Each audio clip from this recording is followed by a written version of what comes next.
Hello everyone, welcome to study with Shri. देखिए, Uttar Pradesh PCS और RO की फिल्म टेस्ट सीरीज चलाई जा रही है 2023 की। यह टेस्ट नंबर आपका 177 है। 176 टेस्ट ऑलरेडी कंप्लीट हो चुका है। प्ले लिस्ट बना रखी है, आप लोग जाकर के देख सकते हैं।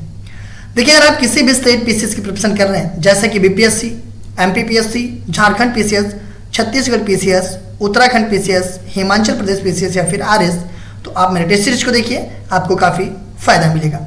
या किसी वनडे एग्जाम की प्रिपरेशन कर रहे हैं तो भी आप मेरे टेस्ट सीरीज को देखिए, क्योंकि जो भी क्वेश्चंस हैं वो सभी प्रतियोगिता परीक्षाओं के लिए काफ़ी इंपॉर्टेंट है। देखिए, जो लोग फर्स्ट टाइम विजिट कर रहे हैं मेरे चैनल पे, चैनल को सब्सक्राइब कर लें। सब्सक्राइब करने के बाद से बेल आइकन को प्रेस कर लें कि मेरी जब भी वीडियो आए तो आपको नोटिफिकेशन मिल जाए।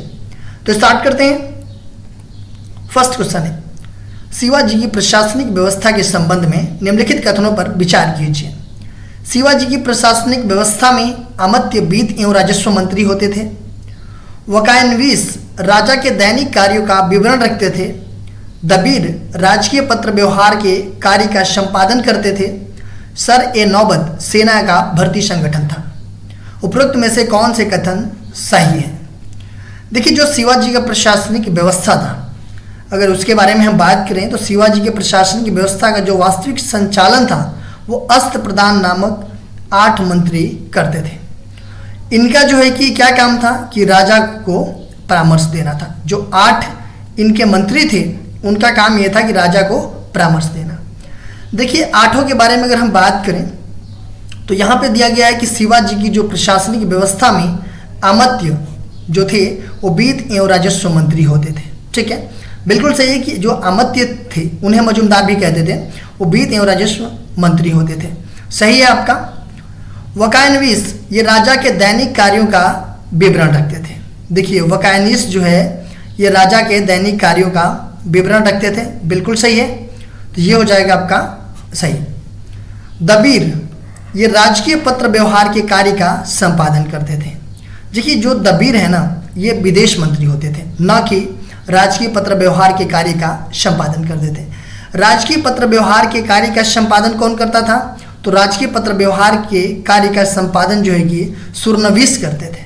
ठीक है, तो ये आपका गलत है। सर ए नौबत ये जो है कि सेना के क्या थे? भर्ती संगठन था। यह आपका सही है। ठीक है, जो सर ए नौबत थे ये सेना का भर्ती संगठन था, तो ये भी आपका सही है। तो इसमें सही कौन कौन सा है? पहला, दूसरा और चौथा।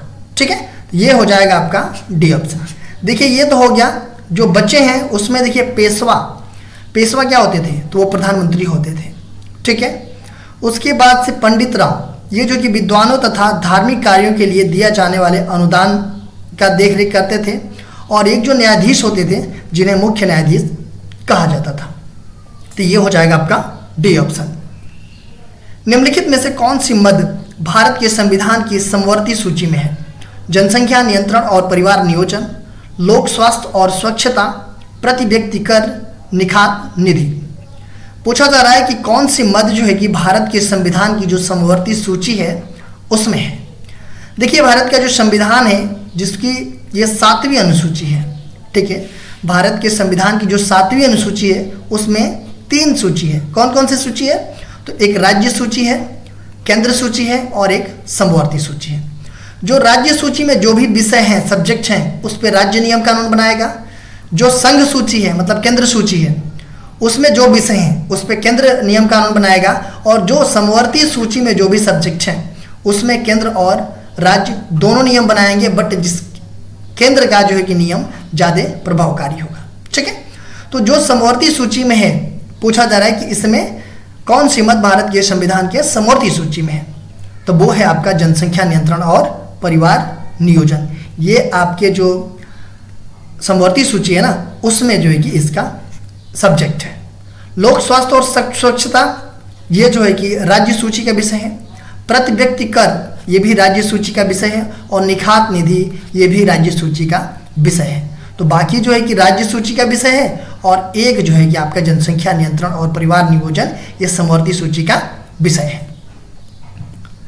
भारत के संविधान की निम्नलिखित में से कौन सी एक अनुसूची में दल बदल विरोध कानून विषयक प्रावधान है? दूसरी अनुसूची, 5वीं अनुसूची, 8वीं अनुसूची और 10वीं अनुसूची। भारत का जो संविधान है उसमें से पूछा जा रहा है कि कौन सी एक अनुसूची में दल बदल विरोधी कानून विषयक प्रावधान किए गए हैं। देखिए अपने संविधान में कितनी अनुसूचियां हैं, तो आज के डेट में 12 अनुसूचियां हैं। ठीक है, स्टार्टिंग में 8 अनुसूचियां थी जब संविधान बना था, लेकिन धीरे धीरे संविधान में संशोधन करके 12 अनुसूचियां हैं आज की डेट में। ठीक है, उसमें पूछा जा रहा है कि वो दल बदल विरोधी कानून विषयक प्रावधान वो जो है कि किस अनुसूची में ये है, तो ये है आपका 10वीं अनुसूची में। देखिए 10वीं अनुसूची कब जोड़ी गई थी, तो 10वीं अनुसूची जोड़ी गई थी 52वां संविधान संशोधन करके, कब 1985 में। और संविधान में संशोधन करके 10वीं अनुसूची जोड़ी गई और इसमें क्या प्रावधान किया गया, तो इसमें जो है कि प्रावधान किया गया कि दल बदल विरोधी कानून विषयक प्रावधान किए गए इसमें। ठीक है, इसमें ये चीज़ें हैं कि मान लीजिए कोई सांसद हो या विधायक हो, किसी पार्टी से टिकट लेकर के और जीत जाता है और बाद में जो है कि वो दल बदल कर देता है, मतलब दूसरे पार्टी में जाकर के ज्वाइन कर देता है, तो उसकी सदस्यता जो है कि रद्द कर दी जाएगी। ठीक है, तो ये है आपका 10वीं अनुसूची। निम्न कथनों में से असत्य कथन बताइए। भारत के मुख्य भूभाग का अक्षांशीय विस्तार 8 डिग्री 4 मिनट उत्तरी अक्षांश से 37 डिग्री 6 मिनट उत्तरी अक्षांश के मध्य है। बांग्लादेश, म्यांमार और पाकिस्तान भारत की जल एवं थल दोनों सीमा से लगे देश हैं। क्षेत्रफल की दृष्टि से भारत के बाद अर्जेंटीना का स्थान आता है और पश्चिम बंगाल, बांग्लादेश, नेपाल, भूटान, चीन से सीमा बनाता है। इसमें आपको असत्य कथन बताना है। देखिए भारत का जो मुख्य भूभाग है उसका अक्षांशीय विस्तार जो है कि 8 डिग्री 4 मिनट उत्तरी अक्षांश से 37 डिग्री 6 मिनट उत्तरी अक्षांश के मध्य है। बिल्कुल सही है। बांग्लादेश, म्यांमार और पाकिस्तान भारत की जल एवं थल दोनों सीमा से लगे हुए हैं। बिल्कुल सही है कि ये बांग्लादेश, म्यांमार, पाकिस्तान ये भारत की जल और थल दोनों सीमाओं से लगे हुए हैं। क्षेत्रफल की दृष्टि से भारत के बाद अर्जेंटीना का नाम आता है। देखिए क्षेत्रफल की दृष्टि में भारत का स्थान कौन सा है, तो भारत का स्थान है आपका 7वां स्थान। ठीक है, और जनसंख्या की दृष्टि से भारत का स्थान है दूसरा स्थान। देखिए 7वां स्थान कैसे है, पहला तो रूस पड़ता है, दूसरा कनाडा, तीसरा यूएसए, चौथा चीन, ब्राजील, ऑस्ट्रेलिया, उसके बाद से भारत का नंबर आता है 7वें स्थान पे उसके क्षेत्रफल की दृष्टि से। ठीक है, 8वें स्थान पे आता है आपका अर्जेंटीना। तो यहाँ वही पूछा जा रहा है कि क्षेत्रफल की दृष्टि से भारत के बाद अर्जेंटीना का स्थान आता है, मतलब भारत 7वें पे आता है और अर्जेंटीना जो है कि 8वें पे आता है। ठीक है, तो ये भी आपका सही है। और दूसरे पे आता है जनसंख्या में, पहले पे कौन है, तो चीन है और दूसरे पे अपना भारत है। पश्चिम बंगाल बांग्लादेश, नेपाल, भूटान, चीन से सीमा बनाता है। देखिए जो पश्चिम बंगाल है ये जो है कि किससे किससे सीमा बनाता है, तो बांग्लादेश से सीमा बनाता है, नेपाल से सीमा बनाता है, भूटान से बनाता है, चीन से सीमा ये नहीं बनाता है पश्चिम बंगाल। ठीक है, तो इसमें असत्य हो जाएगा आपका डी ऑप्शन। हिमालय चोटियों का पूर्व से पश्चिम का सही क्रम बताइए। नामचा Barwa, Kanchenjunga, mount Everest, Nanda Devi. Nanda Devi, mount Everest, Kanchenjunga, नामचा Barwa. देखिए इसमें जो है कि पूछा जा रहा है कि पूर्व से पश्चिम का सही क्रम। देखिए अगर मैप हम लोग देखेंगे ना तो उसमें पूर्व से पश्चिम का सही क्रम अगर देखा जाए तो पहले पड़ेगा आपका नमचा बरवा। ये कहाँ पड़ता है, तो ये अरुणाचल तिब्बत की सीमा पे पड़ता है। कंचनजंगा पड़ेगा उसके बाद से ये सिक्किम में पड़ता है। माउंट एवरेस्ट पड़ेगा उसके बाद से ये नेपाल में पड़ता है और नंदा देवी जो है कि आपका उत्तराखंड में पड़ता है। तो ये हो जाएगा अगर पूर्व से पश्चिम का सही क्रम देखा जाए हिमालय की चोटियों का। तो झीलों एवं राज्यों का गलत युग्म बताइए। उलसूर कर्नाटक, शेखा झील उत्तर प्रदेश, गोरेवाड़ा महाराष्ट्र, रुद्रसागर मिजोरम। झील और राज्यों का गलत युग्म बताना है। उलसूर झील कहाँ पे है, कर्नाटक में है। शेखा झील ये उत्तर प्रदेश में है। गोरेवाड़ा झील महाराष्ट्र में पड़ता है और रुद्रसागर झील मिजोरम में नहीं पड़ता है। ये कहाँ पे पड़ता है, तो ये आपका त्रिपुरा में पड़ता है। तो ये हो जाएगा आपका डी ऑप्शन। धर्म आदि के आधार पर विभेद का प्रतिषेध भारत के संविधान का अनुच्छेद 15 एक मूल अधिकार है जिसे इसके अधीन वर्गीकृत किया जाएगा। सांस्कृतिक और शैक्षिक अधिकार, शोषण के विरुद्ध अधिकार, धर्म की स्वतंत्रता का अधिकार, समता का अधिकार। देखिए धर्म आदि के आधार पे विभेद का क्या है, प्रतिषेध है। बिल्कुल सही है।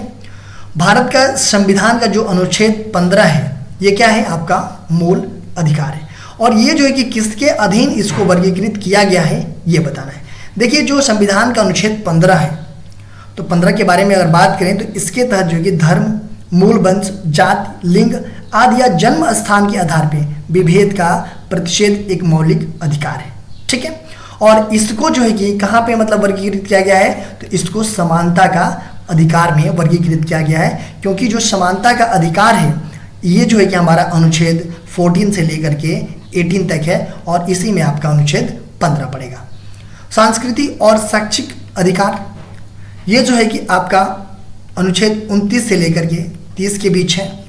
शोषण के विरुद्ध अधिकार ये आपका 23-24 है, और धर्म की स्वतंत्रता का अधिकार आपका 25 से 28 है। ठीक है, तो ये हो जाएगा आपका डी ऑप्शन। भारतीय संविधान की निम्न दी गई अनुसूचियों में से कौन सी एक राज्य के नामों की सूची तथा उनके राज्य क्षेत्र का ब्यौरा देती है? पहली अनुसूची, दूसरी अनुसूची, तीसरी, चौथी। भारतीय संविधान की निम्नलिखित दी गई अनुसूचियों में से कौन सी वो अनुसूची है जो कि राज्यों के नाम की सूची तथा उसके राज्य क्षेत्रों का ब्यौरा देती है? अपनी अनुसूची कितनी है संविधान में? तो आज की डेट में 12 अनुसूची है, और उसमें राज्यों के नाम और राज्यों का क्षेत्र का वर्णन जो है कि किस अनुसूची में किया गया है तो वो किया गया है आपका पहली अनुसूची में। दूसरी अनुसूची क्या कहती है? देखिए दूसरी जो अनुसूची है इसमें जो भी संवैधानिक प्राधिकारी हैं उनके वेतन, भत्ते, पेंशन इसके बारे में उल्लेख किया गया है। और कौन कौन से हमारे प्राधिकारी हैं? तो राष्ट्रपति हैं, राज्यपाल, लोकसभा अध्यक्ष, राज्यसभा सभापति, उच्च न्यायालय तथा उच्चतम न्यायालय के न्यायाधीश, ये सब लोग हैं, और इनके वेतन, भत्ते और पेंशन के बारे में वर्णन किया गया है अनुसूची 2 में। तीसरी अनुसूची में जो लोग दूसरी अनुसूची में हैं उन्हीं लोगों के शपथ प्रतिज्ञान के बारे में बात किया गया है तीसरी अनुसूची में। मतलब कि दूसरी अनुसूची में राष्ट्रपति जी हैं, राज्यपाल जी हैं, लोकसभा अध्यक्ष, राज्यसभा सभापति, उच्च न्यायालय या उच्चतम न्यायालय के जो न्यायाधीश हैं उनके शपथ प्रतिज्ञान के बारे में तीसरी अनुसूची में वर्णन किया गया है। चौथी अनुसूची में इसमें राज्यसभा के स्थानों के आवंटन के बारे में वर्णन किया गया है। तो ये हो जाएगा आपका ए ऑप्शन। निम्नलिखित कथनों को पढ़कर कोर्ट के अनुसार सही उत्तर का चयन कीजिए। संविधान का अनुच्छेद 23 को क्रियान्वित करने के लिए संसद द्वारा बंधुआ मजदूरी प्रणाली उन्मूलन अधिनियम 1976 पारित किया गया था। भारतीय संविधान के अंतर्गत अस्पृश्यता के बाद मानव दुर्व्यवहार एवं बेगार को अपराध घोषित किया गया है। इसमें सही उत्तर का चयन करना है आपको। देखिए संविधान का जो अनुच्छेद 23 है उसको क्रियान्वित करने के लिए संसद के द्वारा बंधुआ मजदूरी प्रणाली उन्मूलन अधिनियम 1976 को पारित किया गया था। बिल्कुल सही है। और भारतीय संविधान के अंतर्गत अस्पृश्यता के बाद अस्पृश्यता को तो खत्म ही कर दिया गया है भारतीय संविधान के अकॉर्डिंग, अनुच्छेद 17 के अकॉर्डिंग। ठीक है, उसके बाद से मानव दुर्व्यापार एवं ये बेगार को भी अपराध घोषित किया गया है। तो ये भी आपका सही है, पहला भी सही है और दूसरा भी सही है। तो ये हो जाएगा आपका सी ऑप्शन, 1 और 2 दोनों सही है। निम्न कथनों को पढ़कर कोर्ट के अनुसार सही उत्तर का चयन कीजिए। भारतीय आधुनिक शैवाल विज्ञान के पिता MOP अयंगर को जाना जाता है। भारतीय ब्रायोफाइटा के पिता KC मेहता है। देखिए भारतीय आधुनिक शैवाल विज्ञान के पिता MOP अयंगर को जाना जाता है। बिल्कुल सही है। और भारतीय ब्रायोफाइटा के पिता KC मेहता है। देखिए कुछ प्रमुख भारतीय वनस्पतियों में SR कश्यप को भारतीय ब्रायोफाइटा के पिता के रूप में जाना जाता है। तो यह आपका गलत है, पहला सही है। तो इसमें हो जाएगा केवल 1 सही है। निम्न कथनों को पढ़कर कोर्ट के अनुसार सही उत्तर का चयन कीजिए। माइटोकॉन्ड्रिया कोशिकांग को बायोक्लास की संज्ञा दी जाती है। ATP का निर्माण गल्जिकाएं में होता है। देखिए माइटोकॉन्ड्रिया कोशिकांग को बायोक्लास की संज्ञा दी जाती है। बिल्कुल सही है। और ATP का निर्माण गल्जिकाएं में होता है। देखिए ATP का जो निर्माण होता है वो आपका माइटोकॉन्ड्रिया में होता है, ना कि गल्जिकाएं में। ठीक है, जबकि गल्जिकाएं कोशिका की सबसे बड़ा ये कोशिकांग होता है। ठीक है, देखिए माइटोकॉन्ड्रिया को क्या बोला जाता है? तो कोशिका का पावर हाउस बोला जाता है। ठीक है, तो पहला आपका सही है, दूसरा गलत है। तो ये हो जाएगा आपका केवल 1 सही है। रिजर्व बैंक ऑफ इंडिया निम्नलिखित में से किसके बदले मुद्रा निर्गमन करता है? स्वर्ण, भारत सरकार की प्रतिभूति, विदेशी प्रतिभूति, उपयुक्त सभी।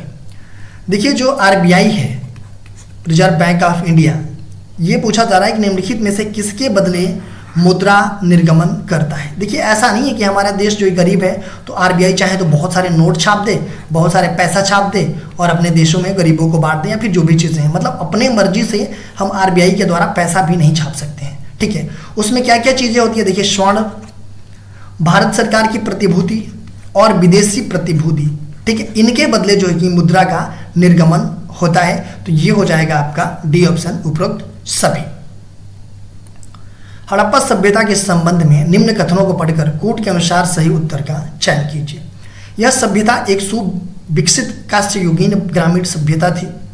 इस सभ्यता में तांबे से अधिक मजबूत कांसे के औजारों का उपयोग एवं नगर शहरों में रहने को सभ्यता का प्रतीक माना जाता है। देखिए हड़प्पा सभ्यता के संबंध में बात की जा रही है। जो हड़प्पा सभ्यता थी वो जो है कि क्या थी? तो हड़प्पा सभ्यता आपका एक सुविकसित कांस्ययुगीन नगरीय सभ्यता थी। हड़प्पा सभ्यता एक सुविकसित कांस्ययुगीन नगरीय सभ्यता थी, ग्रामीण सभ्यता नहीं थी। तो यह आपका गलत है। और इस सभ्यता में तांबे से अधिक मजबूत कांसे के औजारों का उपयोग एवं नगर शहरों में रहने को सभ्यता का प्रतीक माना जाता है। आपका सही है। तो पहला गलत है और दूसरा सही है, तो इसमें हो जाएगा केवल 2 सही है। ठीक है।